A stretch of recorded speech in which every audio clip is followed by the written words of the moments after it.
Okay folks, welcome back to Sydney Harbour, a beautiful Sydney Harbour today, 28th of February, and classic little nor'easter for Ladies' Day, the annual Ladies' Day race, which has been part of the culture of this fleet for a very long time. We've got John Stanley on board, who knows more about this class than the class does itself apparently these days, because the league named this race the Queen of the Harbour, which in fact history proves, and John will tell you about that later on, it's called the Queen of the Waves. But before we start today, I want to just square away, do some housekeeping on the JJ Pick the Podium Grand Champion. We've got first and second squared away. That came out of Rule 7, and because we couldn't split the bookie, which happens to be David Bailey, and a guy who calls himself Techers, we're going to do a hat draw on live off the camera cat. So John Stanley, Blake, can you put the camera on this, because this is very important for all our Pick the Podium people, that we can actually deliver some accurate results. Steamer, will you put your hand in that and take out a bit of paper, give it to Bucko, and he will show the camera who came out, and they will be third, and it is Techers. Oh, good. Very sophisticated. How good is that? And I mean, Techers now is the proud owner of a gift voucher from V Rigging, vrigger.com. It's part of the VR Sport support for the Gilt, and I can put my hat back on. And yeah, Techers will be in touch with you. So that wraps up the JJ, and today we start the mini-series for the final 4 races of this season's calendar. There's 4 races including this one today, so hopefully you got your picks in already. You've been looking at the blog, and so we'll just get out of that and cross to Bucko. Bucko, welcome back, mate, and John Stanley, you'll get the mic in a second, but Bucko, tell us what's going on with this racetrack weather-wise, buddy. Well, she's just a little high-pressure cell, nice late summer, east-nor'east, 10, 12 knots maybe, compass wind about 070, 060 in that range. But just a little bit of introduction for John Stanley, for those of you who haven't perhaps been listening well enough. John Steamer Stanley's his acronym we use for him. Long time skiff sailor, close to fame, close to winning a JJ Gilton aboard Willie B in 1970, beaten by Hugh Trahan's Thomas Cameron. And his last season in the class, 1975, a little comeback season with John winning. An interesting story there, Steamer, about you doing the Transpac race with a bunch of fairly well-known names. Yes, Bucky, that was 1975, and of course Jack Brooklyn put the whole program together, and it was a Bob Miller, Ben Lexon design, and we went across there with a whole bunch of guys. It was a interesting race, but it was slow. But Steamer, we'll have to come back to that story. I think we're inside 1, yeah? That is 1 minute. And what is the real time, Bucko? Is it? It's 2:34. Well, that's the earliest race we've ever got off this summer, I would suggest. So there's a big win. Correct. And what do we got here, mate? Inside a minute, all the usual suspects. Now, don't forget, there's 4 people on these boats. There's a guest, a lady, and so there should be some fun and games. I can tell you this much, that Michael Coxon's got 2 girls, 2 guys, and so has Herman Winnings. Hang on, we've gone into AP, you see. You can't help themselves. Do you know what happened then, Bucko? Well, that goes back there, surely. There's the lure. So anyway, we're under AP. I can see what's happened now. They're waiting for the couple of stragglers.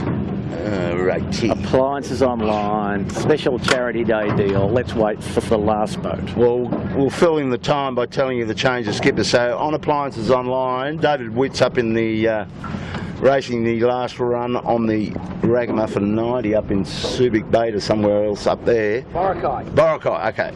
So Tommy Anderson has been steering this boat in David's absence, but today he's pulled on Anthony Tony Scarley, who used to sail 18s back in the day in the 80s, I would have thought, wouldn't he? And the 90s? And the 90s. Very capable. He sailed a laser out of the Vaucluse Yacht Club these days. Still likes his sailing. And his daughter, which you can tell me her first name when we get the list out, is sailing on board with him. And Tom Anderson is the bowman today. So that'll be an interesting race for Tony. He's on scratch, unfortunately, so he'll be going around the long mark. So I had to tell you, this is a 3-boy handicap. Usual story, boats go off the line with a scratch start, and the handicaps are unwound at the windward mark. You've got a red, a blue and a white mark. The red mark is the closest mark where all the limit boats. I can see Gotta Love at 7 now. There's a classic. How far off the start? They were about 10 minutes off the start. So go Herman. And Herman Winning has stepped up to sail the Gotta Love It today. No Sebi Jarvan, and he's got 2 girls as well, with Troy Tyndall helping manage that affair. That could be interesting to watch. And they're on scratch with appliances online this afternoon. So yeah, up Norris Course, classic number 1, off this start line up to the Boucher Boy, round Shark Island, back here, completes 1 lap, then straight back up Boucher Boy, straight down to Clark Island, back on a wind up to the Boucher Boy, round Shark and back to the finish. Will decide which queen, who will become the queen, I should say, on Queen of the Waves Sunday. So, Steve, we get back to your story. Where were we? We were on an adventure with a whole pile of blokes on Ballyhoo, was it, or Ballyhoo? Give the mic to. We might just see if you can keep it inside a minute, Steamer. Pick out the highlights. Just a quick heads up: the Ballyhoo 76-foot Ben Lexon designed aluminium quasi-maxi boat of the era. How am I going? Yep, pretty spot on there, Bucko. Just to sum up the race, really, we took, I think it was from memory, 12 days, but one of the classics was when someone said, stand by to jibe, and then it was a case of, we're going to do it tomorrow, and that was really what wound up as the race. There goes someone over our head. It's the champions of the JJ, and also the 4th person ever to win the 16-footers and the JJ and the Australians in both class in 1 year. So that's a first for those guys. Yeah, well, Steamer, there is another sub in there. The guy standing with a red sweatshirt on is Brett Munster, who stepped up for the Lee Napton. Brett's no slouch. We call him the super sub, and he'll just do a nice job. They're sailing off 2 minutes today, which will help their cause. Whether they can get up to boats like Stephen Quigley's Alcatel One Touch, who's on 7 minutes and goes around a lot of the shorter marks, time will tell. Yeah. So just give us a heads up on, Sam, you can verify the fact that this is actually, and it's been wrongly named Queen of the Harbour, is actually the Queen of the Waves, staged by the league, and always has been. Yes, Kilo, it all started back in 1926 at the Squadron, and the first 2 races, 1926-27, were called the Queen of Port Jackson. James J. Gilton came along, and after recovering from all that money that he'd lost with rugby league, came back on the scene in 1925 in Bradley's Head, and a year and a half later he's president of the Squadron, and then really started to kick off the whole setup. And when he got involved, the Queen of the Harbour really hit some quite incredible highlights. They want to pick up the, sorry Stephen, they want us to pick up the iPad for some reason. They thought taking the iPad out on the Triple M was a good idea. I don't know how that works. Anyway, keep going. Yeah, well, the first 2 were run. Gilton came on the scene, and then the thing really hotted up. They got involved with the Benevolent Society, and they really went to town promoting this race back in 1929, 1930, to the point where they had approximately about 150 different companies in Sydney nominating a miss. Can you take this steamer? Yep, we can do that. No problem. So that, that got to a major setup, and of course in those days the Depression was on, and these girls had to sell 1 penny votes. And in 1929 they actually did 500,000 1 penny votes, and they raised something like £5,000 for the Paddington Hospital, Women's Hospital, which was quite remarkable during the Depression. Mate, I can remember when I was a tacker, I was going to Stan Susie Primary Public School, and if you had a penny in your pocket you could buy a lot of lollies, and that was in about 1955 or something. So a penny was a very powerful bit of currency. Well, when you turn up with 5,000 quid in 1930 in the Depression, and then donate all that to a charity, it was the show of in town in Sydney. It was the #1 show, and it was quite incredible with some of the archive work that is around. And the winning girl in those days would end up with a car, and then there was a gold bracelet, second prize, and this went on till Hilton finally decided the breakaway movement was on again, and that's when he started up the league in 1934. And then when he came over here, of course, he couldn't use Queen of the Harbour, so he called it Queen of the Waves, and that's what this club's always raced under. Well done. So there it is, folks, all locked and loaded. The accuracy of Steamer's history. We can't say recollection. No, you can't say that to him. Steam hasn't been around quite that long. But he's got a lot of it, all under his bed. Well done, Steamer. What do we got here, Bucko? We're on a minute. Yeah. We're a minute. I think we're pin end. Oh, there, the pin end's well up. So run out tide we're having. You'd want to be on the pin, I think, wouldn't you? It's well advanced down there. Well, looking at the line, they've done a pretty good job, and I think it gives everybody a shot. So 1 minute now. Okay. We'll just back up and try and give you a transit. Steamer, what would you do? Well, Bucko, it's I think middle of the line, just go for speed. They're lifting under Bradley's there, some of those boats, so I'd just be going for boat speed, middle of the line. A fair bit of left in it, right in it, isn't it? Killer, he's one of my mob. Just start clean and get going. See what turns up. Yeah, get a lane. Get a lane. Get a lane, get a girl and get out there. I think there might be a few boats that are a little close to the starting line when the gun goes here, Steamer. I'm not sure they'll put the recall flag on them, but just line up, boys. Oh, Tony Scarley's just done a bit of a... Excuse me. A lot of boats over here. Yeah. I think they might let them go, though. Hopefully.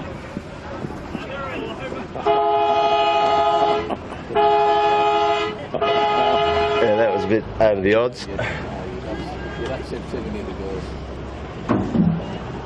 Well, they're getting plenty of practice in the in these lack of discipline, Killer. Well, you know, they're young, hot-headed boys, most of them, so they're... I think there'd be a few of them trying to show off in front of their young ladies, wouldn't there? A little bit of that, Stone. That would never happen, I don't think. But at least we get a look and we see plenty of east in the east. Yeah, there's a lot of east, so the pin would be not good real estate looking at that. No. So, Steamer and Bucko, what would have been the first ladies' race? Now, this is in Australia. This has always been part of most sailing clubs' dinghy classes. Anyway, they always had a ladies' day race. What would have been, Bucko, to start with? What was your first experience with ladies' days? What boat were you in, and who was the lady? There's a...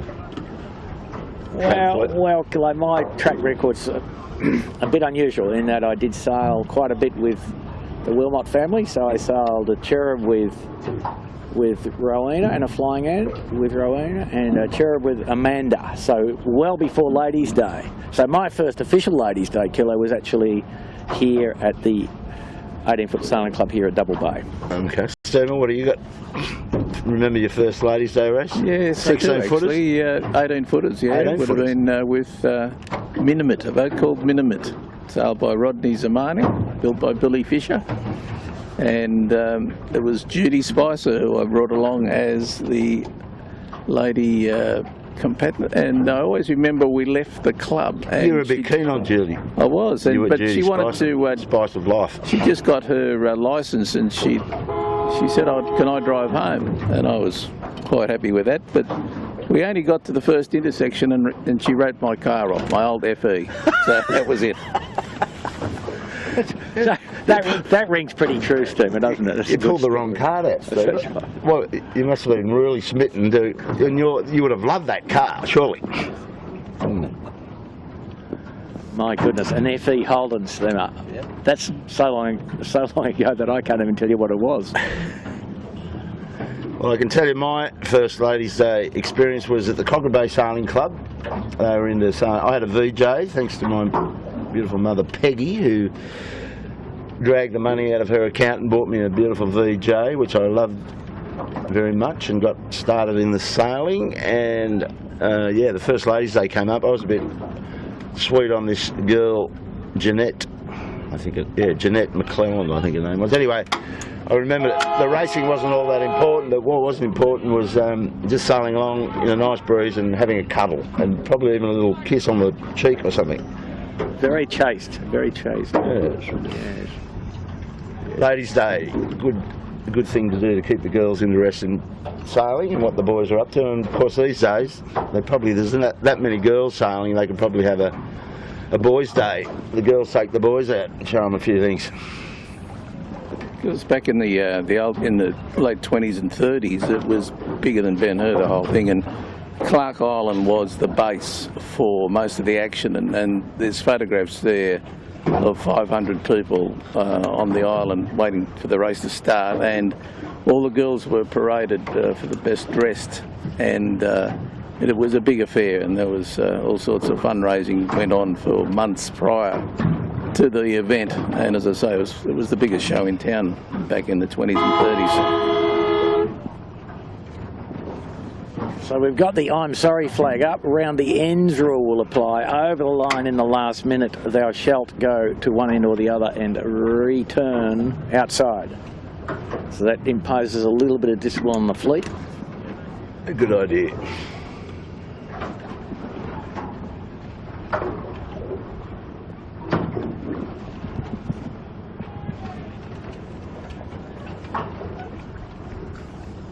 Just a magnificent afternoon out here for this activity. 28th of February. Yeah.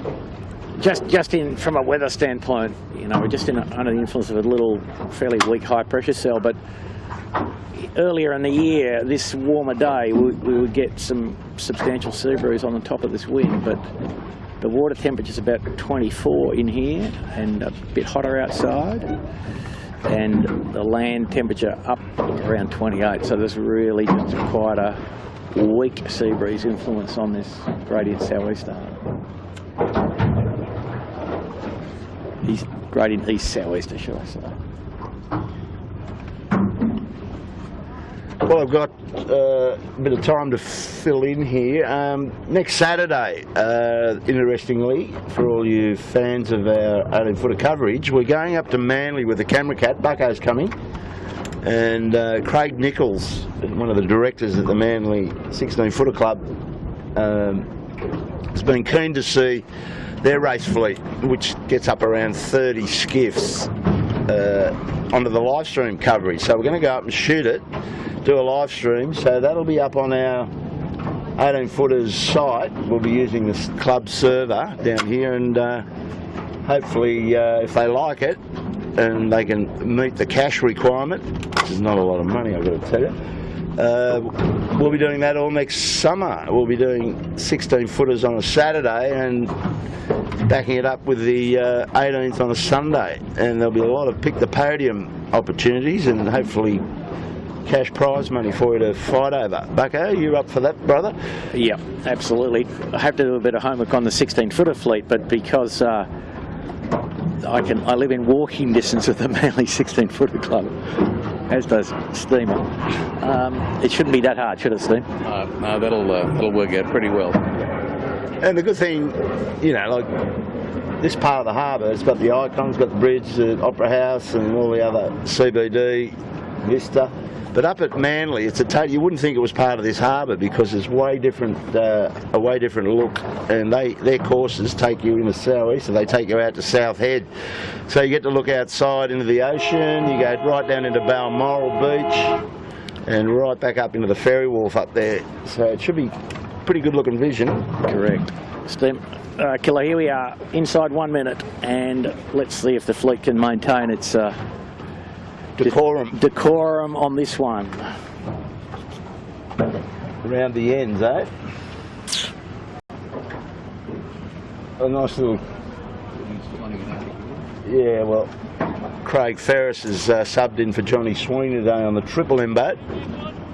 And he probably let Woody a crack there. Inside 30 seconds. Keegan York's got a bigger problem though. As is Hire, as has Asco trying to hold a lane out of this. It's going to be very complex. Hire bails that. Yandu's going to be over. He's over already. Back of the boat, Steamer. He's got to go round, so we've got to get out of here. No recall. The president, they let him go, of course. No, here he goes.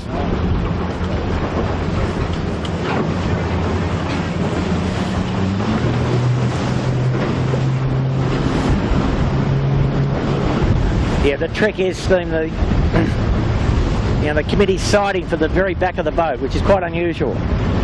And we saw in the first heat of the JJs, unfortunately, Appliances Online, be over that line with a good 10 seconds to go, and that didn't. Yeah, it's the back of the boat and the tip of the Spinnaker pole, mate. So, yeah, very close to the judges at that point, aren't you, Bucko? So right now, Triple M, the boat beside us, with Craig Ferris on the helm, and Kimberly Wilmot is sailing as the candidate for Queen on that boat. She's sitting down inside there, just having a good look around, from the Wilmot family, so she's got a bit of good DNA going on in that little head of hers. But yeah, Triple M just nicely lifted up here. How do you see them, Buggo? Thurlow belting away down low, got a bit more pressure, I think. Yeah, out into the stream, as in ebb tide, will assist. Thurlow looks pretty fast. I think you're right. I think the M's still in front, but Thurlow will certainly be in the podium. Yeah, thereabouts. Got more pressure, yeah.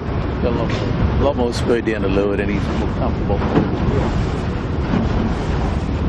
Yeah, the wind that we're seeing here on the boats that started at the weather end, still affected by the land to windward of us, primarily Shark Island, whereas in the middle of the stream they've got uninterrupted flow, and Thurlow's steadily ripping away from the fleet at the present time.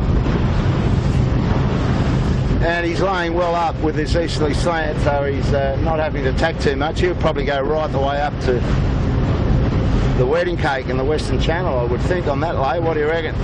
No, he has to get to the Eastern Shore. He has to get to Nelson Park, Kilo. Okay. How long are you making a good show of this? Close to. Oh.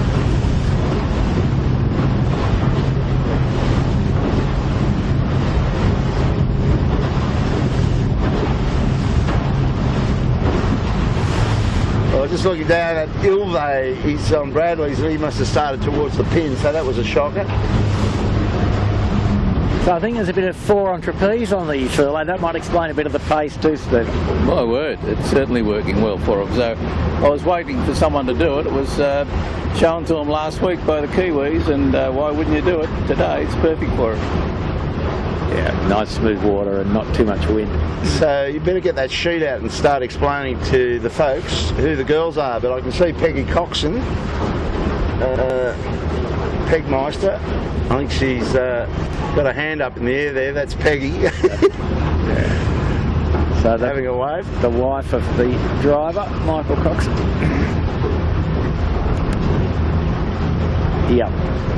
And he said the other, I don't know, who's got the sheet? Oh, that'd be Trent would be playing the sheet, I would imagine. Yeah, he's got that jammed on.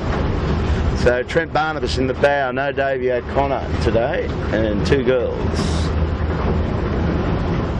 Yeah, 2 girls, sheeted on, fully pressed, 4 on the wire, beautiful work. So, Blake, if you want to come around to the right a bit and just get on the furlough a bit, and just have a look at that. And the 7 down to leeward there is also 4 on the wire. I think you'll find that the furlough might tack in this next header here, Stone. Although he's got DeLonghi, oh, he's just got lifted. Wow, look at that. There's pressure coming to him. So can we get the sheet out with the girls' names on it? Steamer, you drag that out, and we'll start. Who are the girls other than Peggy Coxon on the furlough? There's another girl that Cocko said that she's done a bit of sailing. Naomi Dethridge. Naomi, she doesn't ring a bell? No. Sorry about that. Gotta love it. Now attacking. Come across. But guess who's leading the race? The easternmost boat, which is the Mojo. Mojo's got him, has he? Yeah, well, that was on the cards. We'll get across there shortly, but we'll get up and have a look at Sean Langman's set up. 4 on the wire. Running out of pressure now. Who's on the Peroni? He'd have a few silent chicks, wouldn't he?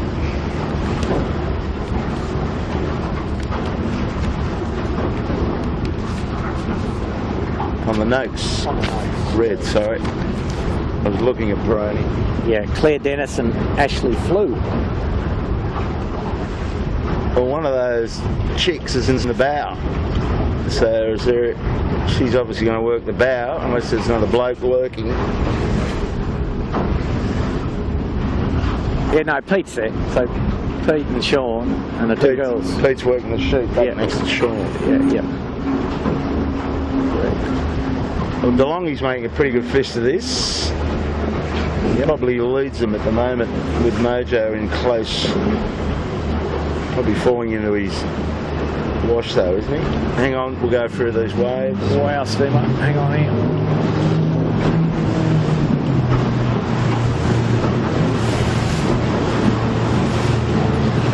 Yeah, DeLonghi crosses Mojo. Going to the east, which is pretty cool.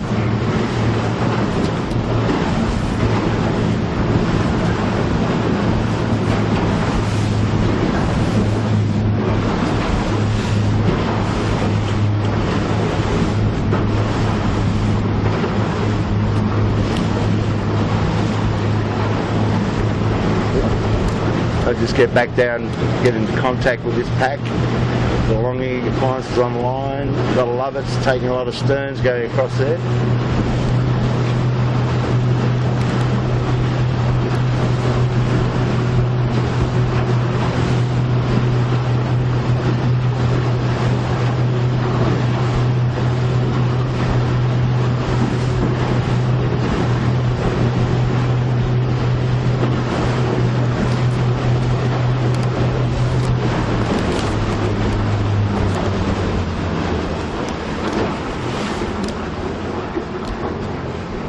DeLonghi's got the more standard crew arrangement, three men, 3 standard crew, and his potential queen sitting in the boat.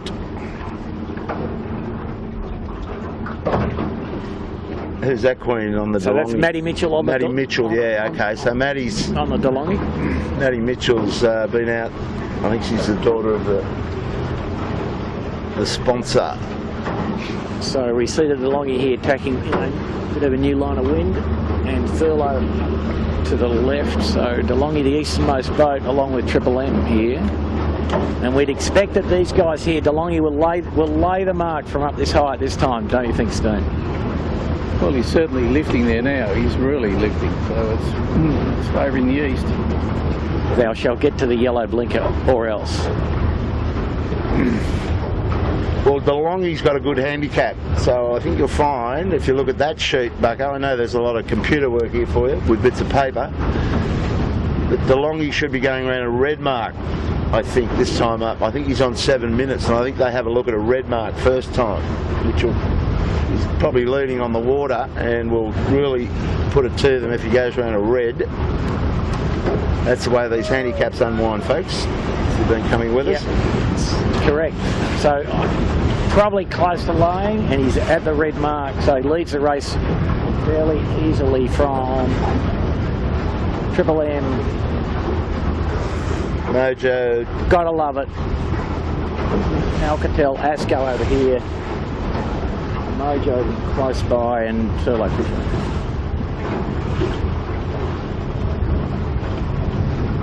Got some good pictures here, Blake. If you come round to the left of the leader, DeLonghi, Simon Nern's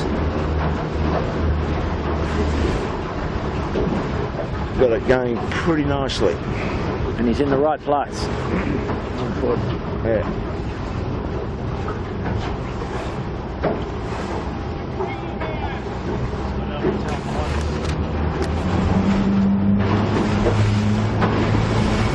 Good bit of pressure coming to him in a minute.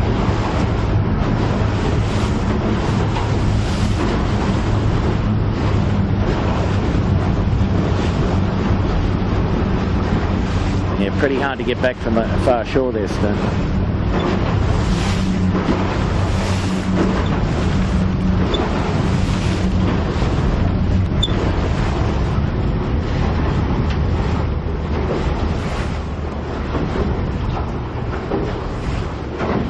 Stephen Quigley's got the Alcatel bobbing up and down, going forward at a nice little pace there, up on the hip of DeLonghi, and I took him in my pick the podium for this mini-series. Well, Kilo, the 2 7-minute boats are sort of leading the race. Yep. Steamer would like to be on the other shore, I think at least half of him. Well, only that George's Head is the maximum run out tide, and if the tide's underneath you, it's going to help. But whether you get back with any north, doesn't look good. No. I'll be bowed down coming back to this side. Pretty sure we can't go there today. So now it's the greedy man's game, as Rollo alluded to, and look at the Triple M stepping out to the right here, Blake. If we can come round to the left, Blakey. You got the big Triple M. Well, the weather of these boats is sniffing up some nice little righties off Steel Point. Gotta love it. Came back in it by going all the way back to the east as well. He took a lot of stern, so he's galloped back up into this leading pack. Yeah. So now we would expect the Triple M might lead to the mark, because the launch point for laying here is that yellow blinker, which will come into shot in a second. The Eastern Channel blinker buoy. The only problem for Triple M, it will go around a blue mark, which is another 50 metres further into the wind than DeLonghi and Alcatel. Okay, so who's going to get brave here, Kilo, and come all the way to the east and stop mucking around? Nobody. Yeah. Well, interestingly, right across the other side, Steamer's Great White Hope appliances online. They've got pressure over there, but I think it's going to frighten them when they turn the boat.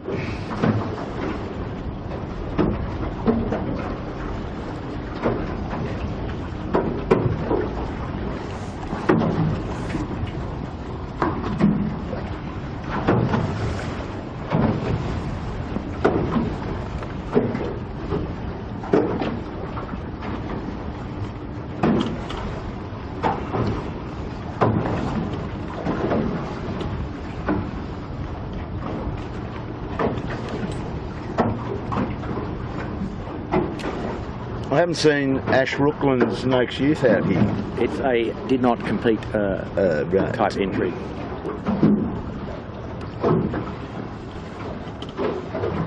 Ooh.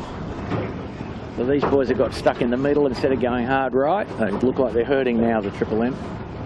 And the guys who are here. Most pressure on the other shore. They're waiting for a nice little right hook, which could change their attitude a bit. Although out of all that, You know, you'd say that the DeLonghi's still close to the lead, would you not? Oh yeah, and Alcatel's right on his hip, so they'll be the two leaders once those marks come into play. But here's the Triple M just in front of us here. Just stepped in a beautiful bit of right-hand air. That's what he's looking for. Yep, and his bow's pointed at the mark. And good pressure coming too, isn't there? Oh yeah, no, he's in a beauty.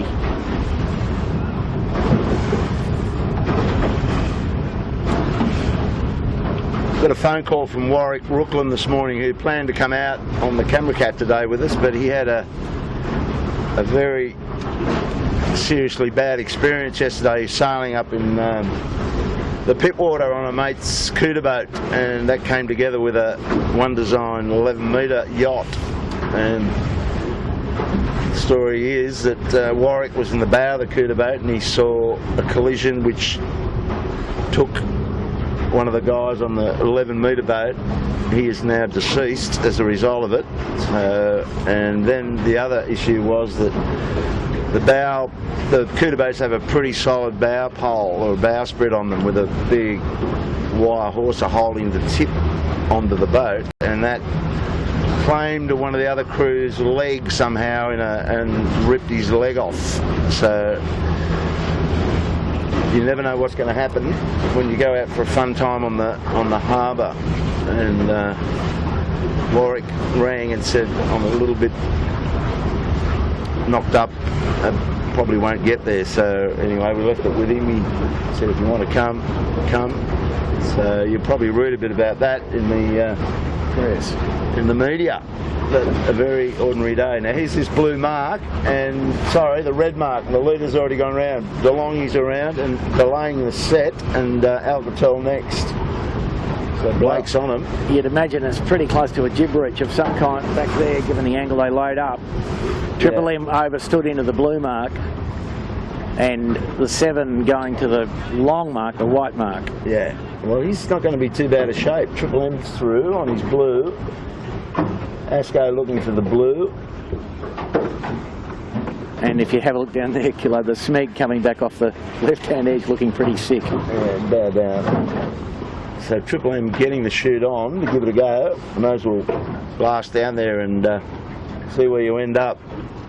Get it off if you need to. We're just about to watch the 7. Bit of bother here. Oh, some wet girls up here, Kilo. Yeah. And not getting across all that quickly. That wasn't part of the brochure. I've got to come off this wire. Yeah. So Michael Coxon and Asco are locked together going round the blue mark. He'll be up the first 6.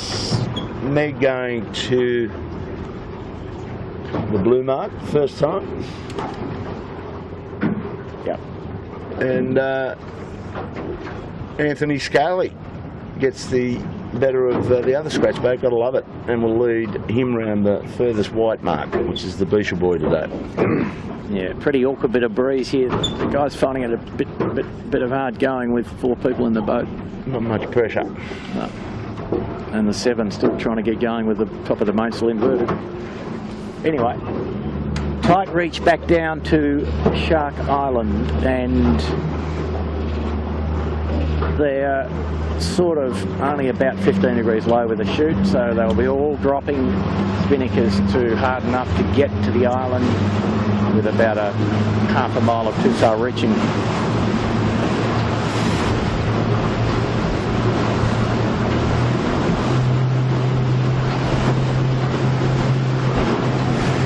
So the spinnakers are working at this point. I think I'd be having one on. I wouldn't be sailing 2 sails up there because you're just going to get yourself under the headland.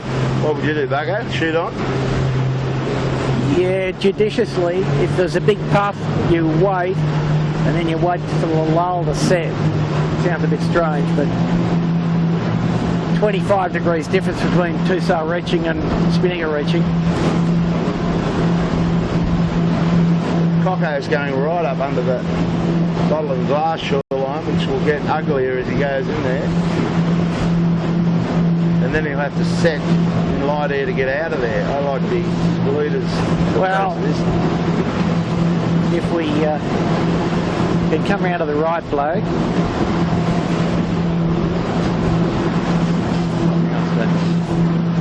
We see the Triple M here lined up with this yellow blinker, the famous yellow blinker, looking pretty good. Well, the first three boats are really giving their girls the ride of their life. The rest will be talking about it, but these girls in front, the first three, they're having a ball. How's the bloke in this little dinghy looking? So, Kimberley's out in the wire, so they've got 4 strings right now, helping immensely. That's Paul Montague, Kimberley's husband. She's grabbed hold of him. Hang on to me, darling. So we'll get down to the leaders, but they're going to have to knock them off sooner or later, but we'll get down to them. Alcatel giving it a good push. So is DeLonghi. DeLonghi's just come unstuck now.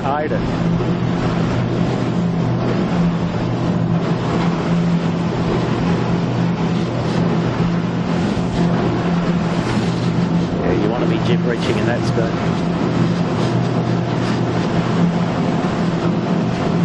Well, they're going to persevere. See if they can get up to the 2-sail, nice tight 2-sail. DeLonghi's heading for Clark Island with pace. That's the wrong way to go, and so is Alcatel as a result of that puff. They're up with a leading 2. Yeah. So these guys will both have to drop. Yeah. And DeLonghi has dropped already. Alcatel trying to hold on. And plenty of wind coming out of the corner of Rose Bay, so... Well, he's poking it up there. They're really having a shot here. Wow. That's lifted him. Young Tommy's son, only a colt, and he's given that chute plenty to go on with. Just follow these guys and see what sort of strife they get in it. All going well at the moment. 4 out on trapeze. This is where it gets a bit tricky. Yeah.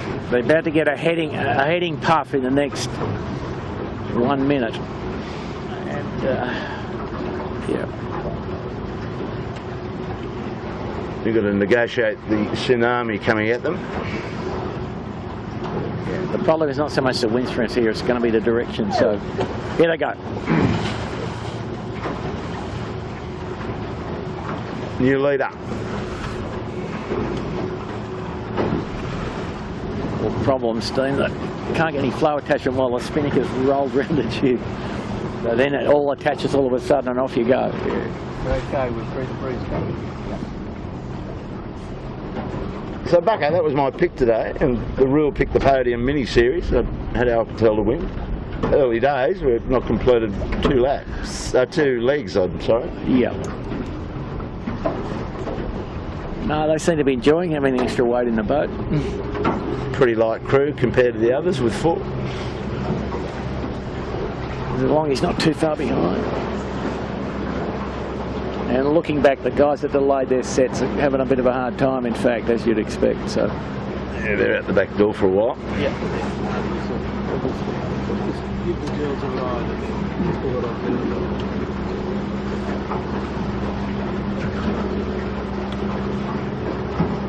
So Blake, just come right around to your right. You'll pick up 2nd place now is DeLonghi, and he's just in the wash of Alcatel. They're definitely going to lay this mark, so that's no problem. And Triple M bringing up 3rd. Got their shoot away. So there's our podium right now. Alcatel, DeLonghi, Triple M. Yeah, nice bit of pressure coming down for Alcatel now, and for DeLonghi, just a couple of seconds away. There they go.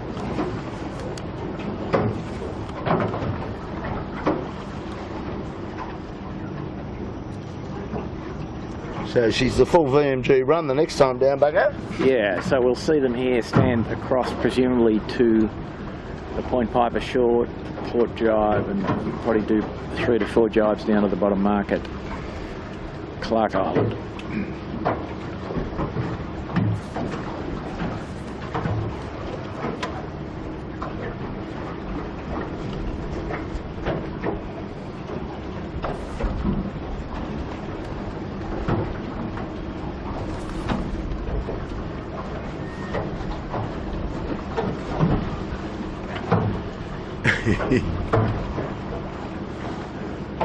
Kimberly Wilmot does all the social media all through the Gilton, so she'd be enjoying a little break to do something a bit more exciting than tweeting.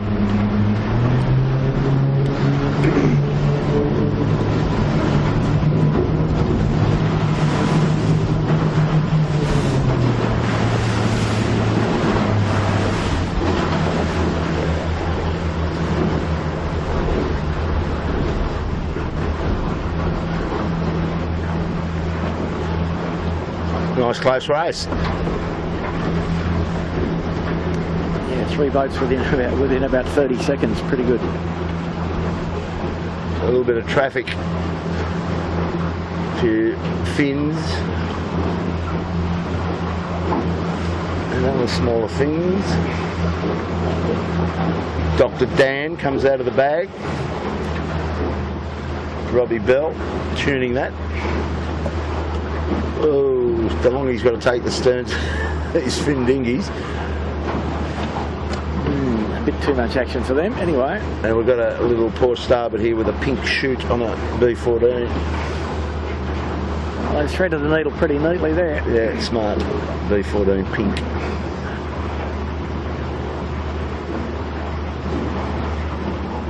These 3 have pasted the rest of the fleet.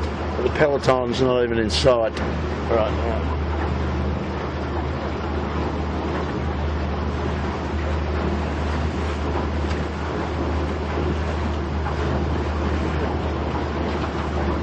Actually, I think I might have, on my rule, pick the podium. I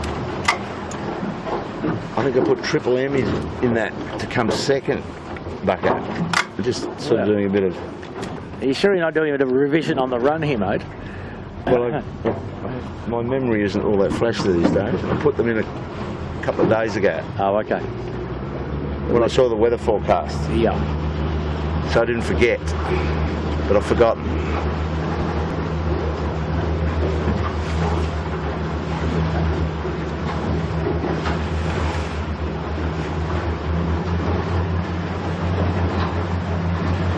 Fourth place, 18, has still come around the island, so they're way off the pace. That high lane into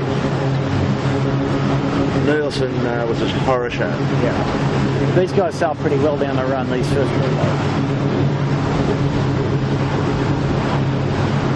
But Rich got a bit richer though, Kilo, I think. For sure.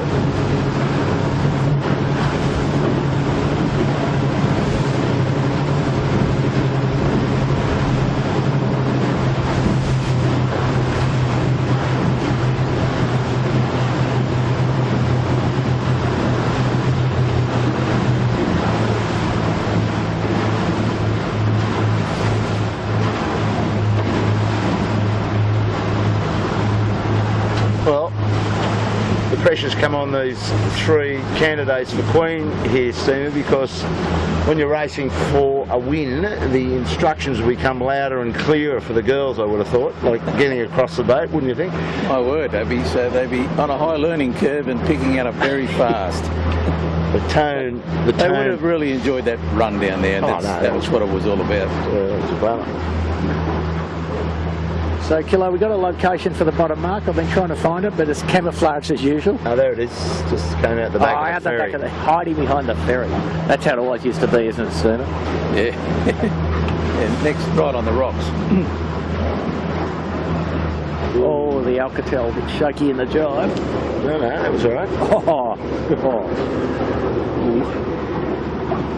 Now, I think he might be a little hot into the bottom there, Kilo. It's sort of a proper nor'easter jibe angle. Maybe you're right. You get the candidate out Well, at least warm anyway. All good. Wait for the header though, Steve. Just put the troops under some pressure with a quick drive drop down here. But he's got a good stretch. If he's laid into the mark well, he's extended nicely over DeLong and Triple M. Handy little bit of work that last setup. Yeah.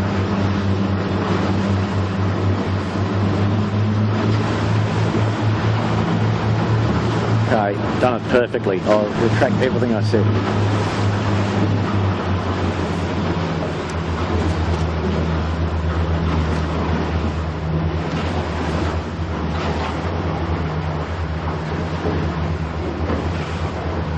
Where did Triple M go?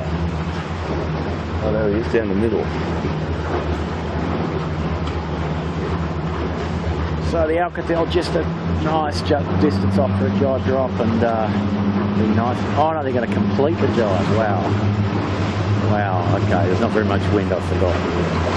Well, this crew started the year off with Steve and his son Tom, and the sheet hand's a good colt, who I think you know. They've come on in big strides to get to where they had. They were pretty shaky at the beginning of the season, but it all looks pretty good. They had a good experience in the JJ. They came through with some nice places. That's a successful campaign, in my view, as far as youth development, getting young colts blooded into this class. Yeah, but I mean, Stephen, as we've noted, you know, has won the JJ Gilton. But sailing 8 or 9 days in a row under competitive pressure does improve things pretty quickly, you know. Yeah, so it's on your radar. Now, Peroni is a dark horse here. I don't think they came around the island. They're heading for the shore. I don't think I observed that. I think they're thinking that they're coming to the mark. Well, I couldn't see them. They've ended up in front of the M. So how did that happen? Yeah, it all looks a bit unlikely, doesn't it? This is a little bit of a under the table card shuffle, I think. Who's the captain of the ship? Is that Nick Daly? That'll be Nick Daly. Okay. Nick Daly, Michaela Barano, I'm sorry, and Kirsten Gillies. Well, he wasn't in. How does he get in front of Triple M? Then he wasn't. There was only 3 boats that went round the island together. That's a tricky question. We can only answer in the fullness of time.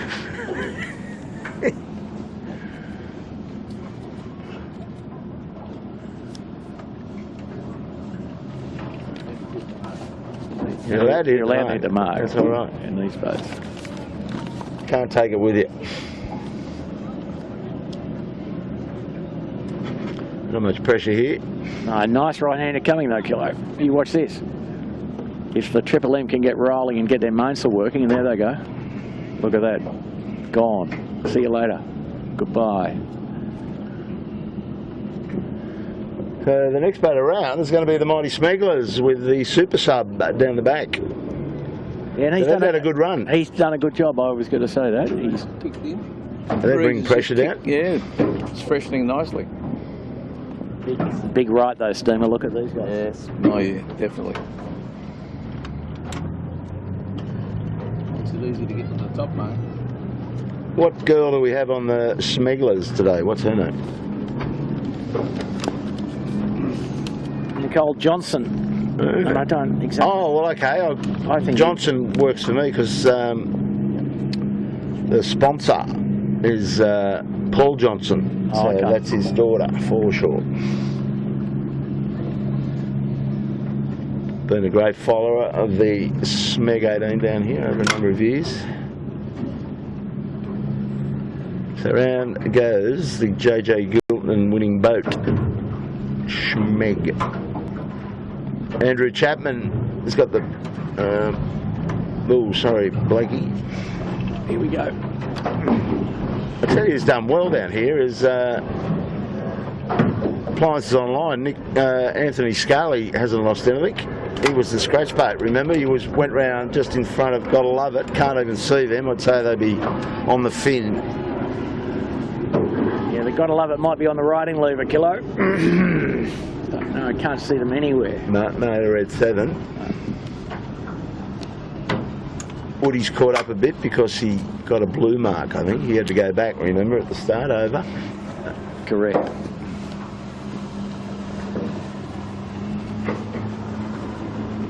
Oh, Compass. Marcus, take it down.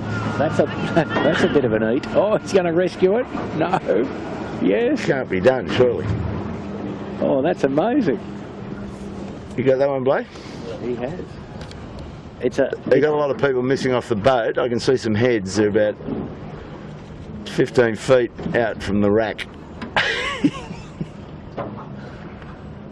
It's Queen of the Wave special. Oh, they might be able to get it back intact. You never know. Still people well away from the boat.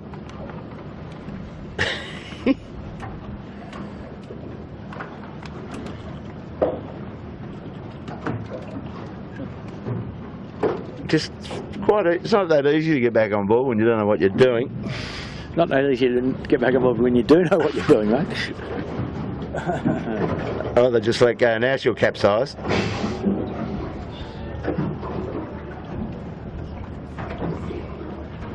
Oh well. Yeah. Get in the queue. Now we see a red Spinnaker up there, Kilo, but it's the Noakes yacht, not the 7. All right, well, they've had a swim. I think they might have got up close under Nelson Park and got in the doldrums there, mate. Well, it's a long way back, buddy. You go ashore for a bit of lunch if you're that far back, I'd say.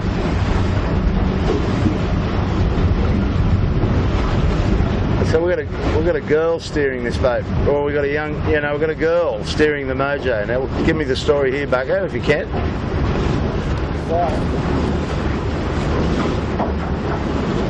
Obviously, a dinghy sailor. I think that's Sarah Lee. Sarah Lee. That's a cake. Yeah, no, daughter of sailmaker Michael, I think. And probably comes out of the Manly 16-footer junior program. Righto. Well, that makes sense because James Ward's from the Manly 16-footers. So she's probably sailing a 13-foot skiff, which is a good little... Very similar to an 18. Yeah, only 13 feet and only 2 people and 1 trapeze. Quite similar in all respects. But that's a bit of a treat, and she looks pretty calm and stable, and the boys are helping to the maximum, of course. Who's the big tall sheet hand? Phil Marshall, is it?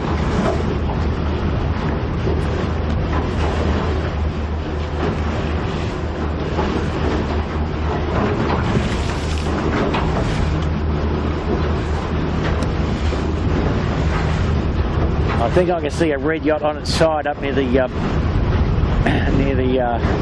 rounding mark up there, Kilo. Oh, yes. We've got to love it. We go and have a look at Sue Crayford style sailing with John Winning, Noddy Hay, and Jimmy Beck today. She's a pretty A-grade sailor, is Sue Crayford. Yeah, Sue around the world in the Whitbread and the Volvo race and enough Hobart races to call that one, tick that box as well.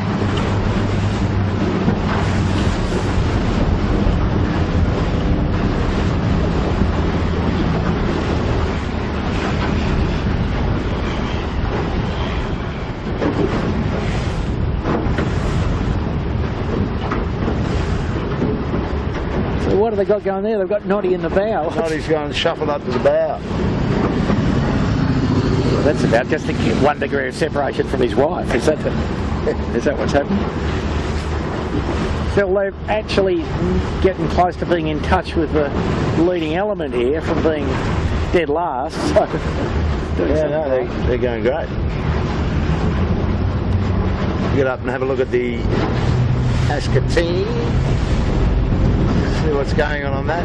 Who's steering it?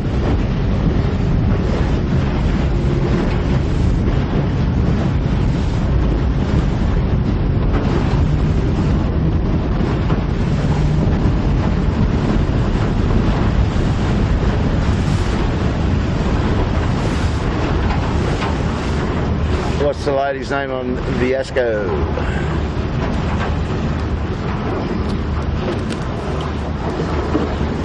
She's quite content to just sit on a blot on the rail. That's the way to go. Jimmy Doran steering it. Marcus Ashley on the sheet. Anika Rose. Annika Rose. Annika Rose, indeed. Okay. But they're in a good spot, the Asco here. They're on the right edge, I think. They're about to cross the snag. And standing into a good line of pressure. Jimmy's no slouch either, sailing the boat. He's the next Australian champion in the 16-footers. That's correct. He normally sails on the sheet with Marcus, and he does a lot of the tactics and the course management. And this boat won a heat of the JJ. You'd probably think back to probably the 4th heat, was it, Bucko? They put it all together? That's correct. They had a couple of miserable races, and then they looked in the mirror and gave themselves an uppercut and Went for it. had a good win actually in the 4th heat. And after that they sort of improved all round, in fact. Just standing into a big line of wind here.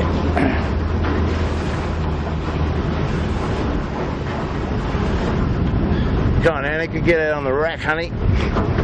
Too much mainsail ease there. She looks good though. Absolutely.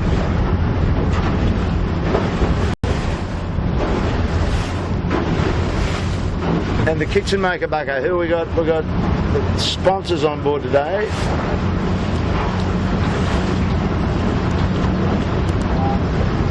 There he is on the sheet. Oh, okay. And Katie Broom is the Katie Broom. is the Queen of the Harbour candidate. And they're making her work for a living by the look of it. Yeah, she's got her knees well bent. All good. Darren McIver just coming to leeward to keep the thing balanced. Yeah. If you thought that bend the knees was about skiing, let me tell you it's not. It's a bit about these boats in these light puffy conditions as well.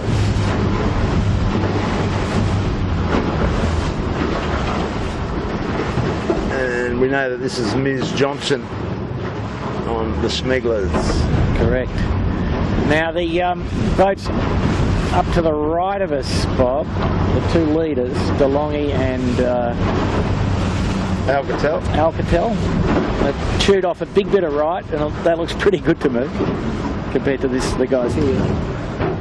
Yeah, I don't think they'll catch them today somehow, Bucko. I think Spoon.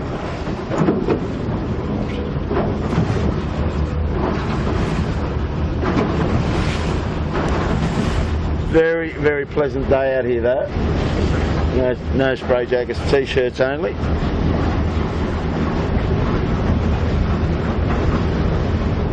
We know that Harold Cudmore, I got an email from Harold last night. He's back in the UK. And just his email sounded cold, Bucko.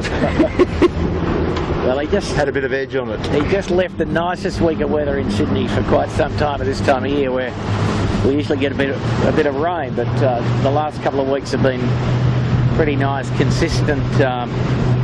Couple of pretty hot days, but a lot of days up around 28, 30 with just this sort of gentle easterly wind, highly pleasant. And Harold was here sailing the historical 18, and that goes back to the not so sunny Isle of Wight in the south of England, at least temporarily. I think he only stays there long enough to check the mail, and then I think he said to me he was off to Antigua. Is that how you recall?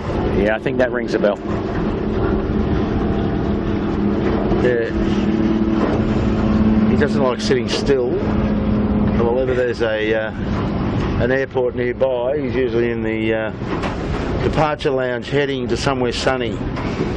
Yeah, but I think he was going to have to spend a little extra time in the sunny UK this year as a result of his role in assisting in the organisation of the 300th anniversary of the Cork Yacht Club. Oh, yeah. Anyway, we go and look at the leaders here, Bob? Yeah. Well, when he was telling us that about the 300th anniversary, which is a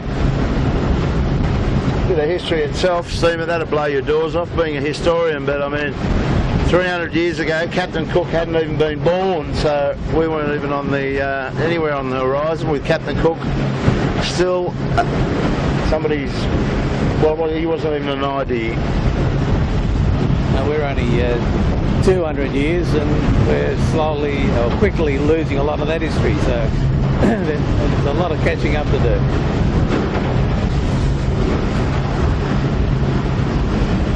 So these boys kilo well up on the lay line, I think. No more tacking for them, just a nice reach in.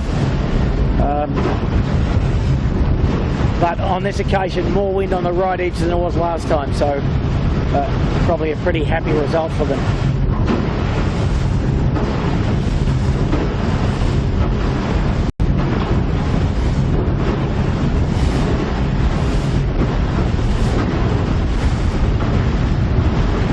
So these boats wouldn't matter, but they're on the same buoy rounding, so I think it's a red this, sorry, a blue this time, possibly. Yeah, it's only a one.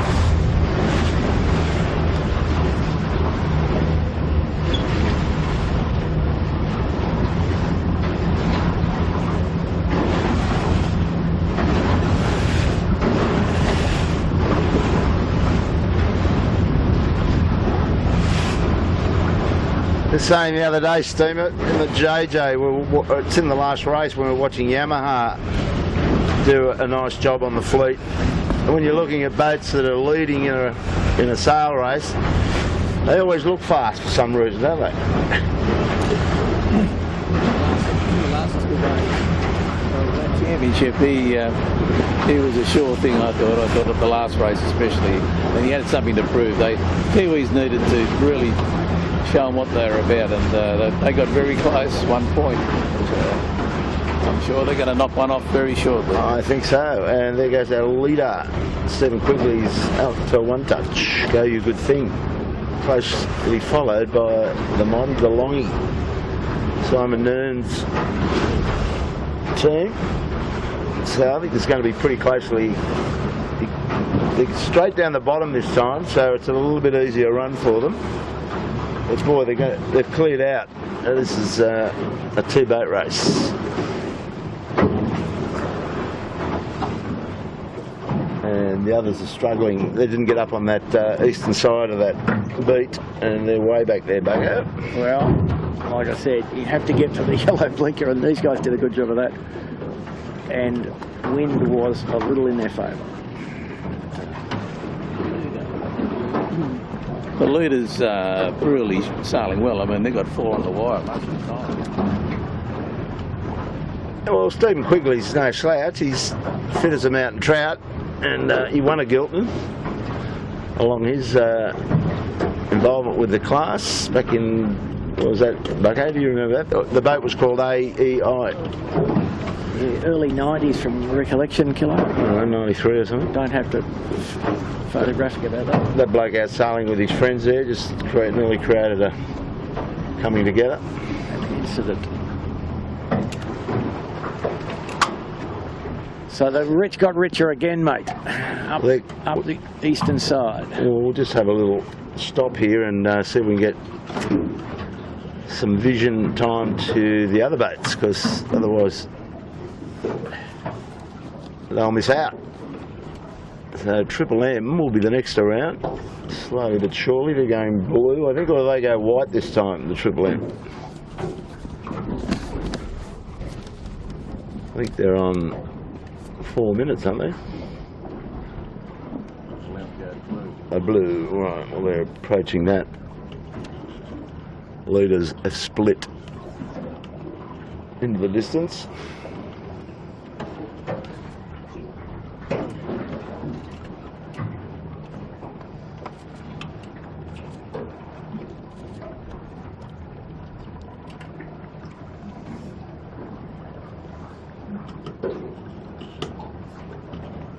So getting back to the live stream up in Manly next Saturday, it's their club championship race. I don't know how many heats they have, Buggo, but 5 might be the conclusion. If they're on their 5th heat, they might wrap that up. So that, I would imagine that's reasonably tight. Who'd be the champion up there, or promising to be the champion?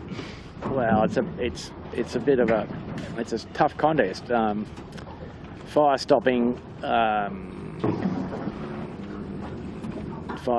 Lee and Bryden's? Bryden's compensation lawyers sold by Lee Napton. Fluid building and bonding access. There you go. Okay. So it should be close racing, yeah?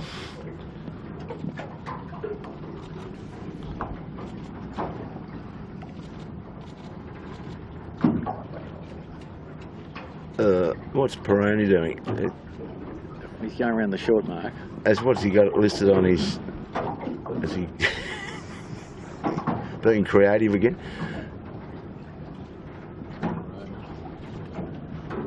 Second rounding it. He's read okay, he's got that right.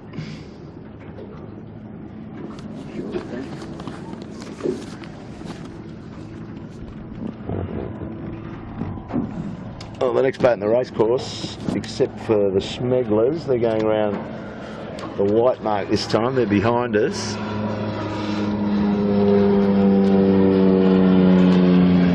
little bit more to do, but I think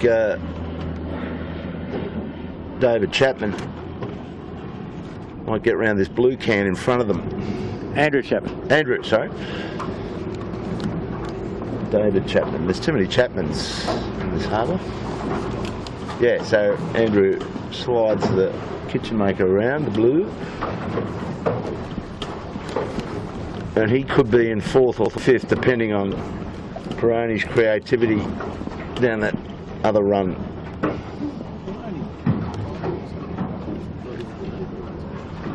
Well, he had to be. He was in front of Triple M at the bottom mark. That's the thing that I found difficult to swallow. So Smeg's struggling to get around the white.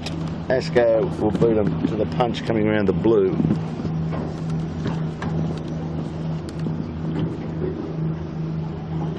Yeah, pretty easy one-legger back down for the fleet.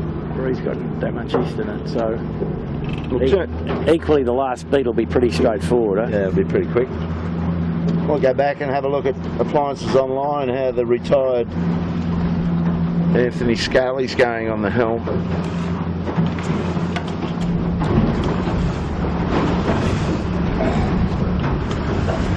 Smegglers away. So that's interesting. Johnny Winning's on the white mark this time with appliances online. So they get a pretty close affair to the rest of the race. You pick Woody to win that little battle. He's not lying at the moment, Killer. So that Not lying. slows him up a tad. 2 tacks.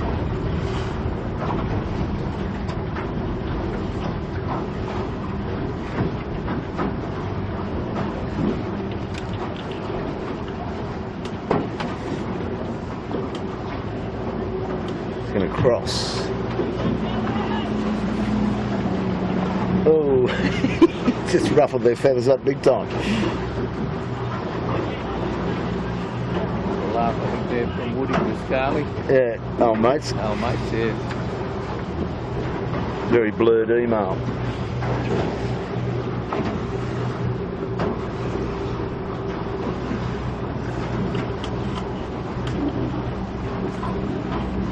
Nice close affair, but will be interesting. Pretty good set there from the boys, both boats.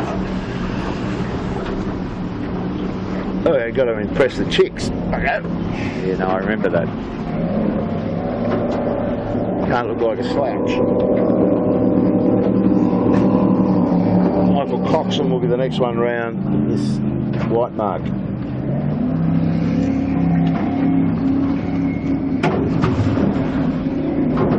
But a long way in arrears of the lead, I would suggest, Bob. Yeah. Yeah, Coco started off well, but he's it's just gone the wrong way once or twice. Plus, he had to live with his short handicap, which took him up the long mark. But we deserve that the leaders are not far off the bottom mark.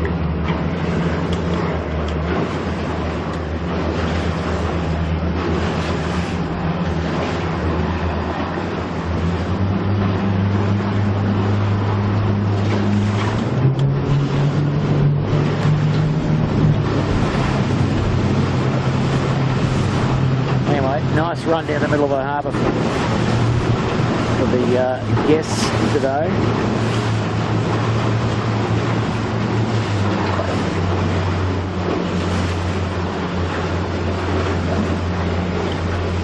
Well, Trent's obviously got the Spinnaker sheet. Was that Peggy with a... What's she got? Nothing. She nearly had something but missed it. Waving. Waving, not drowning. No, one of the good things about this event is that the girls go home and they learn why their husbands or boyfriends are a bit tired sometimes after a bit of yachting, you know. Yeah, that's good. Yeah.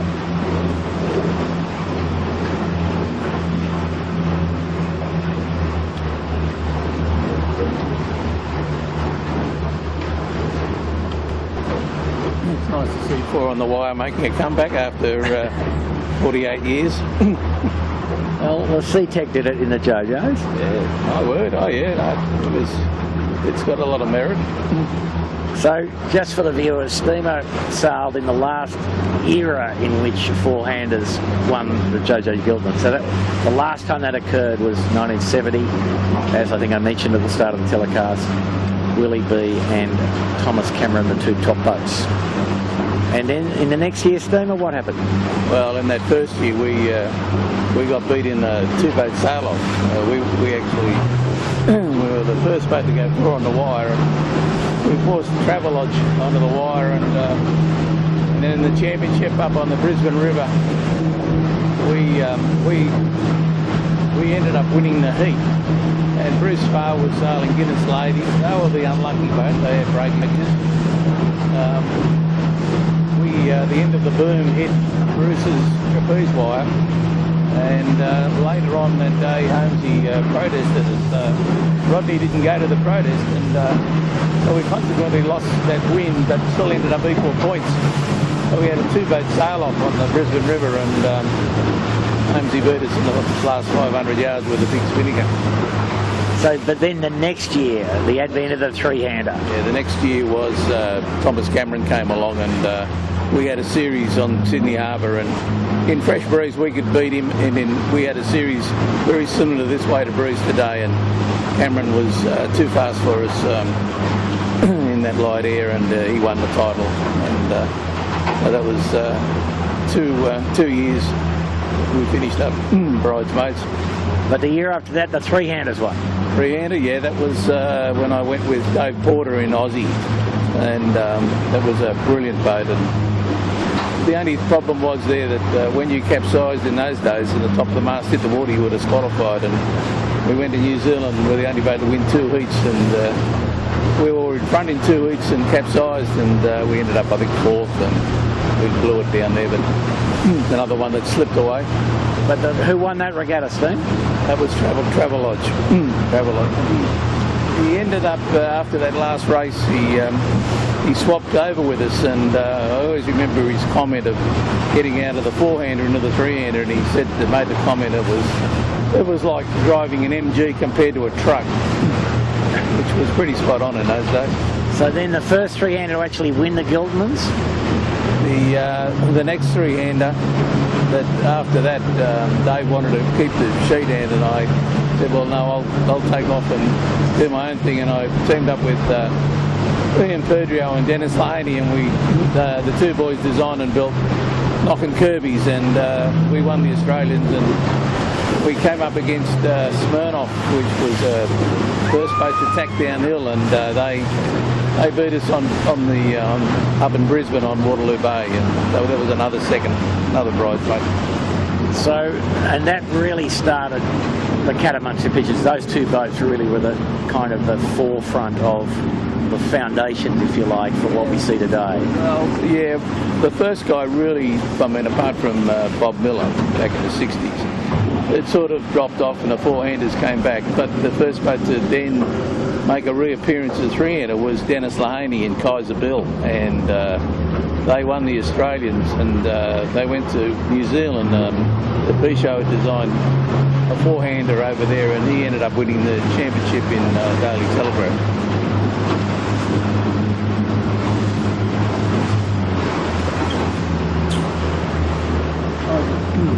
The Kaiser Bill was a Nelson design, and it was a very quick boat, and Dennis sailed with Bobby Tiana and Warwick Goldsworthy from New Zealand.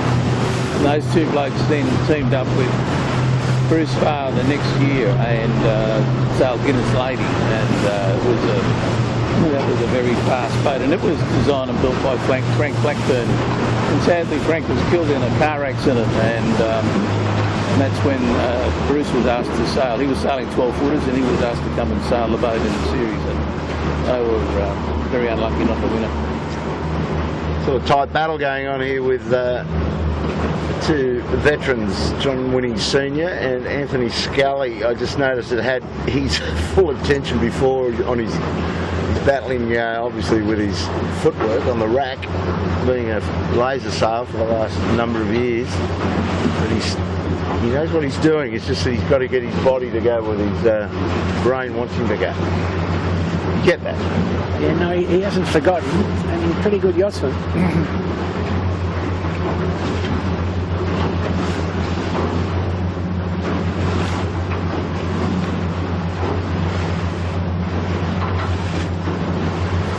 So Alcatel, just over to the right, if you come round quickly, Blake, you've got Alcatel, you'll see him going past, heading up for the last time. He's still got a nice break over second place to the long.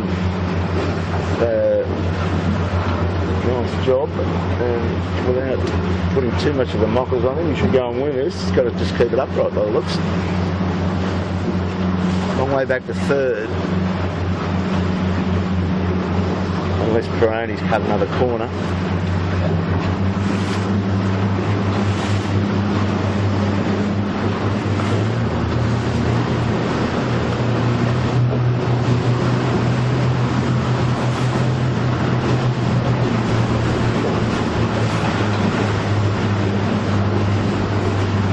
Ooh, bow down.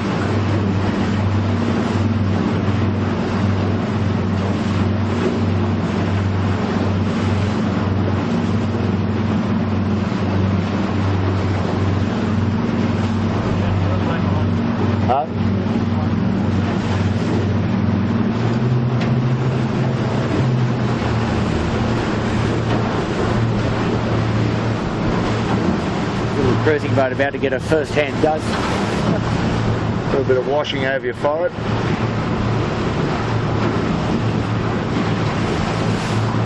What was that, love?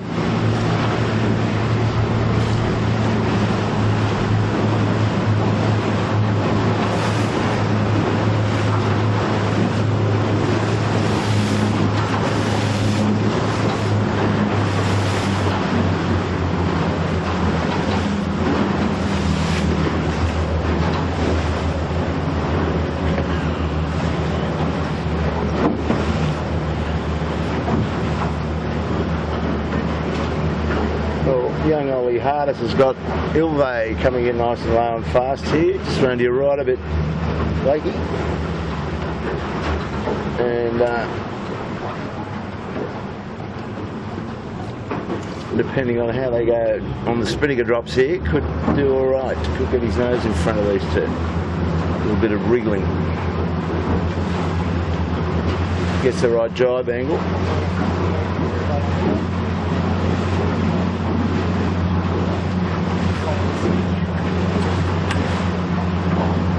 There you go, he might pull this off.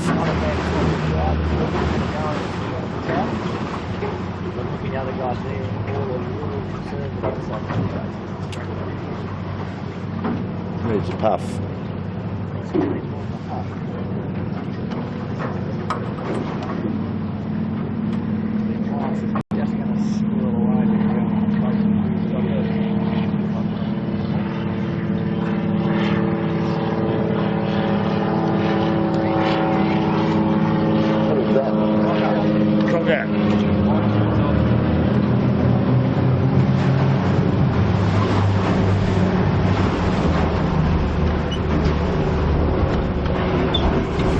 How's that?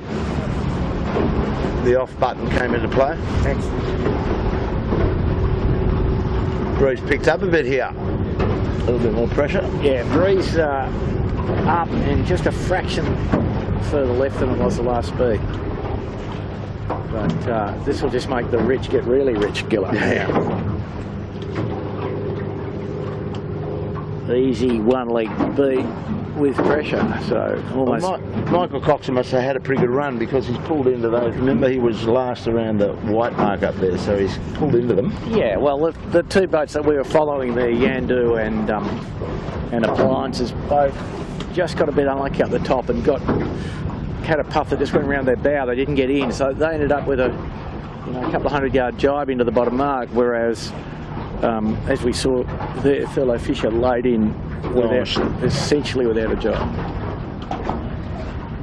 Oh, look who's coming down the bay. Oh, that's the Noakes. I haven't seen the 7 yet.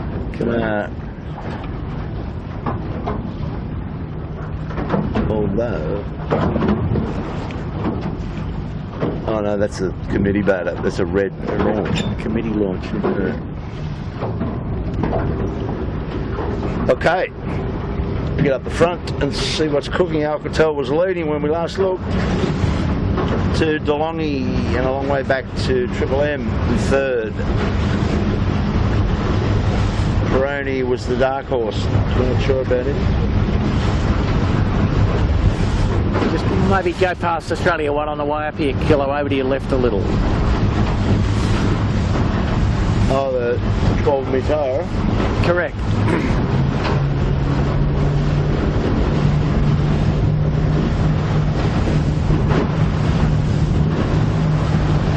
Steamer, this boat we're heading for, it's a 12 metre yacht.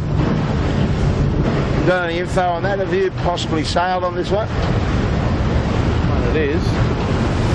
It'd be one of the Australias, wouldn't it? It's like the old boat, yep. Is that one of yours? The original Australia, which I raced on in 1980. And what design was that one? A Benny? Ben Lexon, yep. It also raced in 1977. It got dusted. And we went across back in 1980. And Jimmy Hardy and selection set up here, but Mondi wanted to go again purely to keep in touch with the whole program, and we went across. And sorry, buddy. That's all right.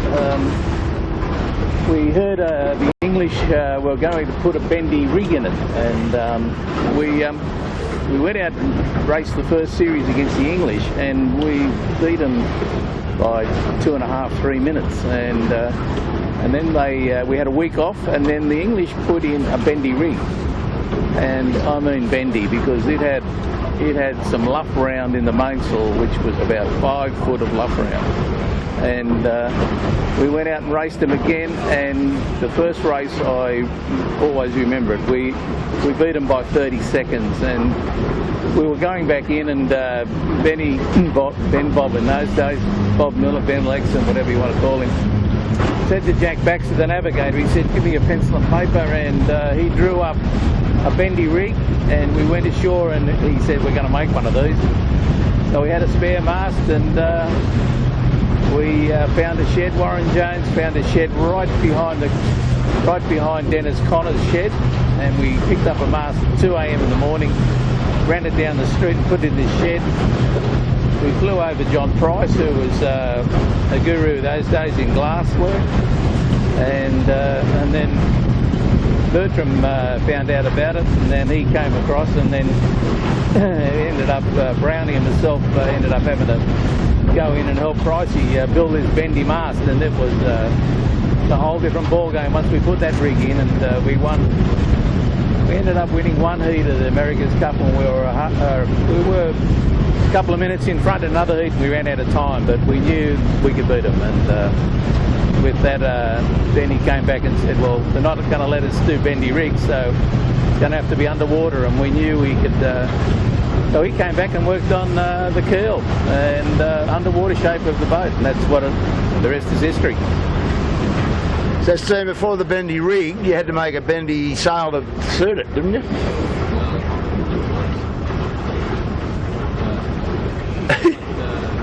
Unreal. It was a time of a lot of mucking around, and Geordie was one of the sailmakers. So we had a young Spinnaker there as well. Oh, fuck. Go up a bit.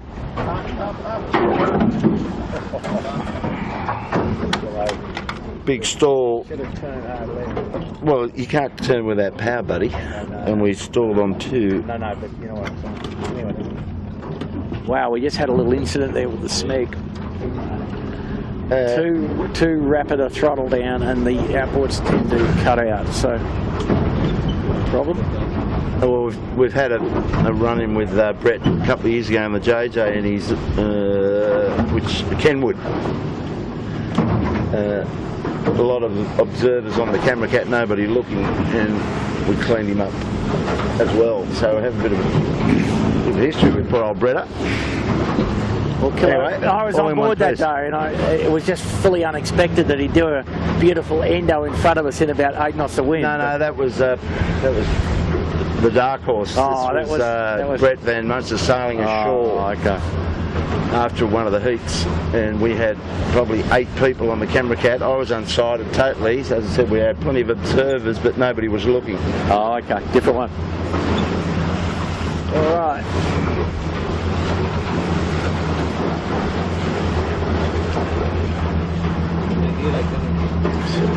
I know we'll be good this time. We'll give them a wide berth. Yeah, when they say they're going to tack, it's all well and good, as long as I'm a second ahead of them. Anyway, you get that? No drama. So, Stephen, just to vaguely add to what you put about Australia One for the viewers, the original design was co-design with Johan Valentine as well, yes? There was a few arguments there, but I mean, as far as my information has it, is that Benny did a lot of it.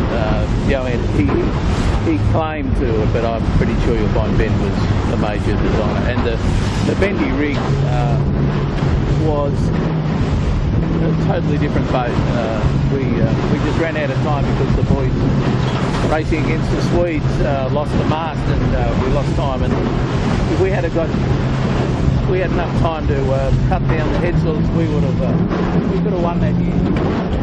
Have you ever seen so many waves on a quiet day? It's like the cruel sea out here.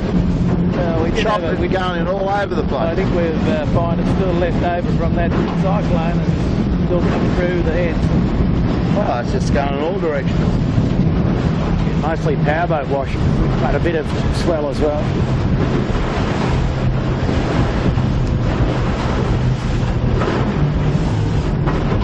Still coming.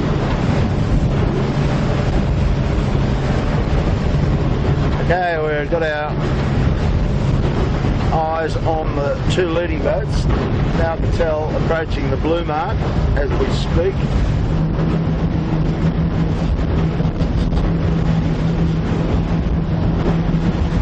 Just around, a leader's around for the last run to Shark Island.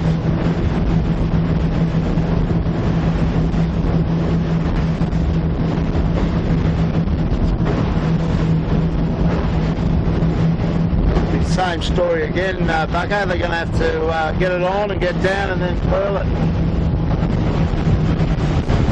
Yeah, just a little bit more wind speed than there was the first time down, so the task will be a little bit more difficult in some respects, but a bit easier to actually get to the island itself in the end with a little bit more wind, a little bit more consistent wind.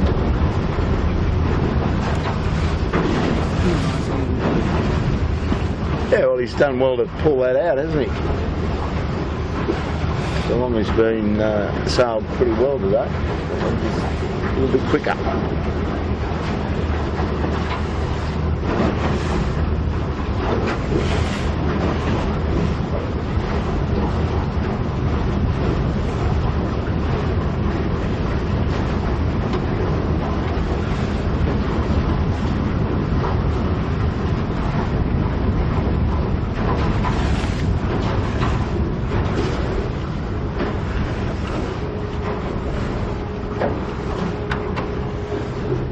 There's some of that swell coming in on the pigs. Yeah, a bit of refraction from the pigs. Good 2 metre swell left over from the tropical cyclone, which was on Queensland for about a week. Only a small cyclone, but plenty of action on the surf beaches of Sydney over the last several days.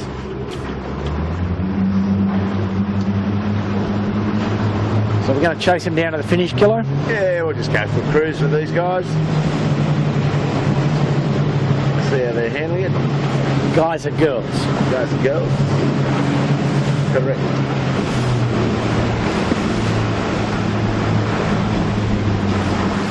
So he's trying to buy some height as much as possible in the light ones. Change of attitude when the puff comes on. Yeah. A little bow to bow with the Triple M coming upwind. And this up close shot gives you a good feel for just how much you've got to turn the boat in this sort of 6 to 12 knot wind. 6 to 12 knots with probably 15, 20 degrees angle change.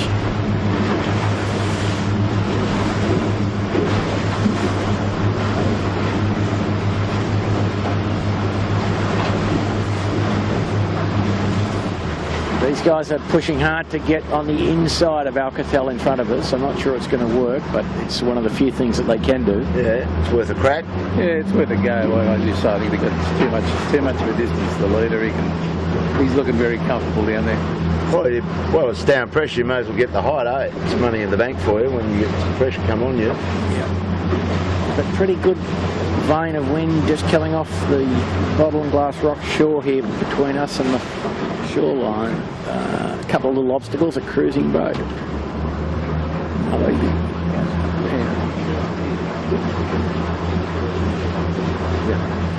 But he looks like he's standing into a good line to me. Here he goes.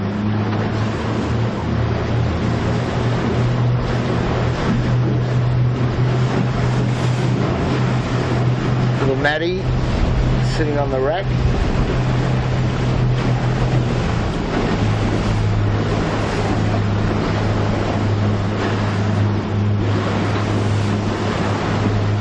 Kieran in the bow and Grant Rollerson playing the main sheet.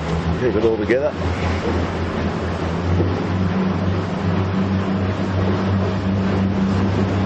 Now, there's a white ferry coming straight at him, which might come into play here. What do you think about this one, boys? He's either going to get the weather of it and then clean it up going down the side of it, or just beautifully positioned. I think he's made the decision to go inside it rather than now a little bit of VMG running to try and get away from the point. Well, at this stage he's got to jibe out, Steve. Yeah, that's the trouble. I mean, it's a problem getting up here sometimes. It's all a matter of a couple of squalls and it's make you or break you. Totally different situation for the red Spinnaker on Alcatel. Well, fully launched. Yeah.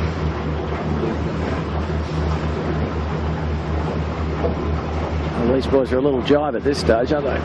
Yeah. That's a dead-end street, that one. Sometimes you just get that little header around the corner there. A little bit of puff, so he might get out of jar. The yacht's not doing it for him, Not helping out at all. Very much. Bit of a conversation. Yeah. Very polite conversation, I think. Yeah. This is a big shot at the title, but it does involve risk. The crackerjack helmsman's not real keen on putting it on the bricks. No, they've got to get out of there. That's the end of that session.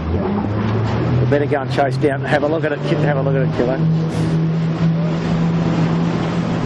That was always going to happen going in there. Got flatter back. And the Alcatel still struggling manfully to get to the mark. Good fist at it, but bit of flapping Steamer, right? I think you get out of it. It's all going to be one or two scores to make the difference. That's all that ever makes a difference, mate. Yeah, I realise that.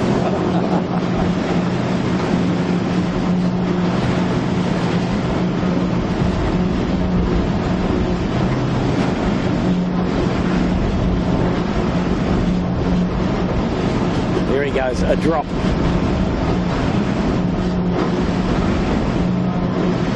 Yeah, that's about the right time. Give yourself some room.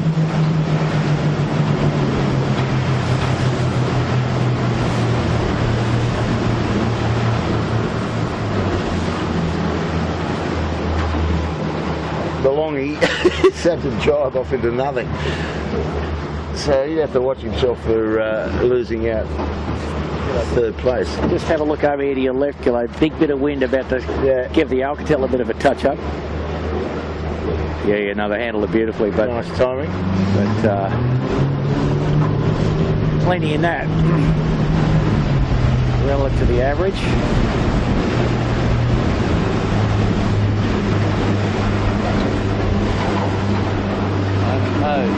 The longing's just he's going to end up about 4 minutes behind him after that little manoeuvre.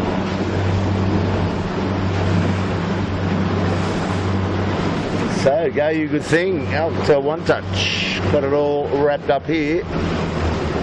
Well, subject to further advice, Kilo. Well, he's still got time to capsize and make a cup of tea and still win. You're probably right.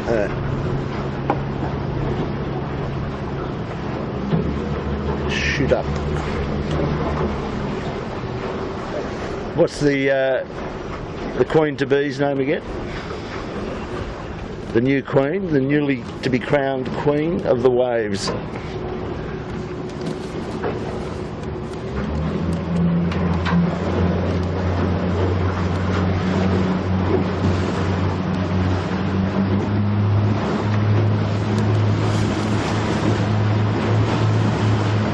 India Howard, I'm sure, by the India Howard starters and riders list. One of Johnny Howard's grandchildren, possibly? Ex-Prime Minister? Or Ken Howard, could be the race caller granddaughter. A lot of Howards. So she looks pretty handy on that boat. Just watching her moving around, getting out in the racks. She's obviously a sailor chick, I would think. And she's pretty confident the way she moves around on the boat, and she's been out on the wire for most of the day. Talking of Kenny Howard, back in Gilton's day, would have been around about 36, 37. He had all the race callers, all the race callers, and Kenny Howard was on board one of the boats one day, and then another week he had all the announcers of the radio stations on board. So the guy he had jockeys one year, all the jockeys. So he had women, but he also had celebrities. He was a real entrepreneur of media. Yeah. Well, that's another little gem from you, Steamer. You're full of those things, so we've got to get you out here more often and do Steamer's history segment. Not meaning that you're history, mate, it's just that you got some. Well, it's just that Foy and Gilton were, two of the greatest entrepreneurs I've ever come across. Quite incredible.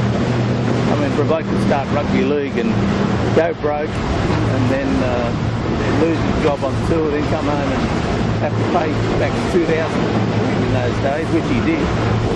And then he turns up in 1925 on Bradley's Head and puts up the Scotchman's Hill Cup.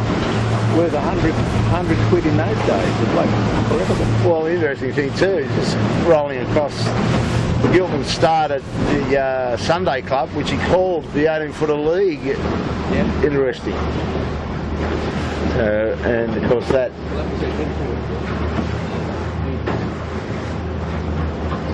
And then, of course, the whole pile of rugby league players actually sailed in the boats, even more so then, didn't they? Joe Pearce was an incredible skipper. and also one of him and his father, all-time greats. And also Jersey Flegg, who #1 at East. I mean, he sailed with Chris Webb, so he was sailing before football started. There's Indiana. Is it Indiana? Out the wire. India. Go you good thing, India. Looking around for pressure. She's a doll. She's going to be a queen doll.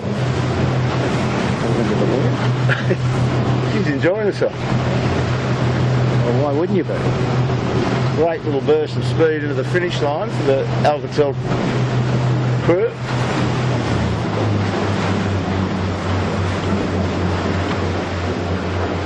I think just one more jibe, Killer. Maybe. Yeah. That won't worry them. Not at all.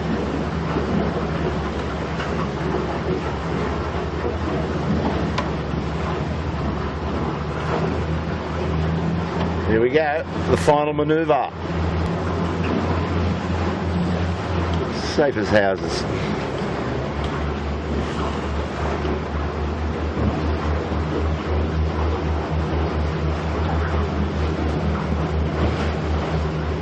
Absolutely.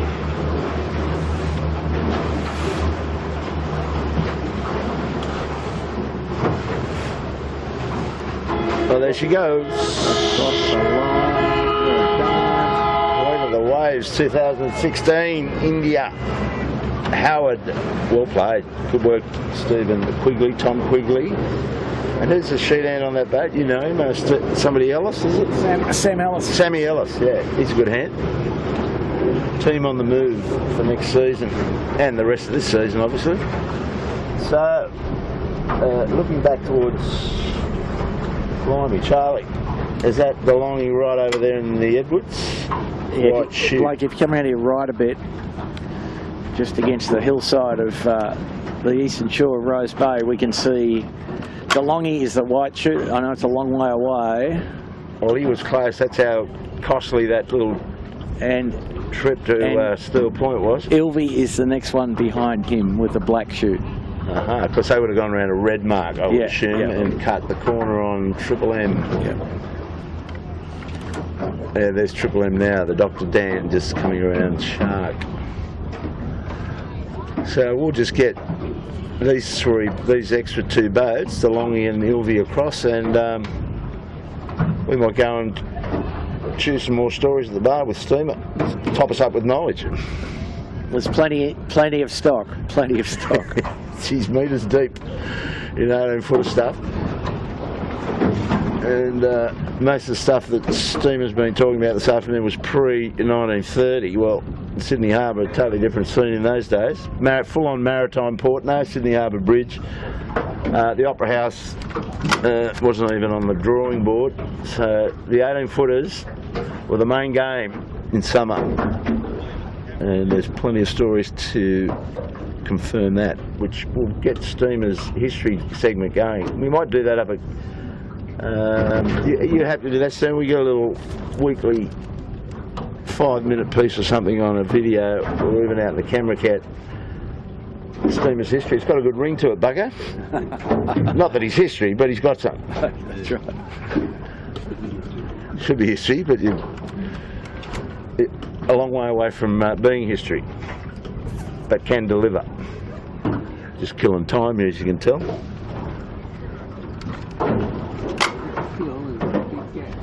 Yeah, and there comes Arco, I think, to sailing.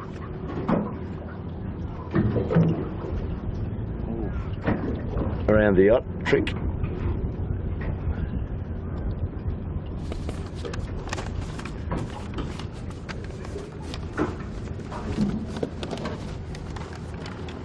Fill in a little bit more information for you. Read this, the international side of the 18-foot skiffs with the Kiwi contingent over there.